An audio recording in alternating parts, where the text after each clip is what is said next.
என்னங்க கொடுமை அது. அரிசி விலையை இப்படி ஏத்தி வச்சிருக்காங்க. ஹோட்டல் உள்ள போனா வெளியில வரப்போ சொத்துல பாதி எழுதி வாங்கிடுவாங்க போல. அவ்வளோ விலைவாசியில போகுது நம்ம ஊரு. அதுவும் குடுக்கிற காசுக்கு அளந்து அளந்து ஊத்துற சாம்பாரும் குழம்பும் மனசுக்கு வேதனைன்னே சொல்லலாங்க.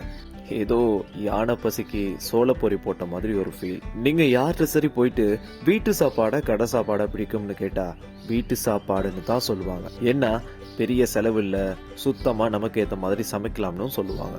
உண்மைதான். ஆனா வாய் தான் அப்படி சொல்லுது. நல்ல கடையில சாப்பாடு நல்லா தான் இருக்கும். அதனால தானேங்க நாளுக்கு நாள் ரெஸ்டாரண்ட் ஹோட்டல் எல்லாம் அவ்வளோ கூட்டம் அழுது. நான் சொல்றேன், எனக்கும் ஹோட்டல் சாப்பாடு பிடிக்கும். அதுல என்ன போடுறாங்க, எப்படி டேஸ்டா இருக்குன்னு தேடும்போது ஏதோ மோசமாகப்பட்டா மட்டும் வெறுப்பா இருக்குமே தவிர மற்றபடி எனக்கு பிடிக்கும். அவ்வளோ ஏங்க.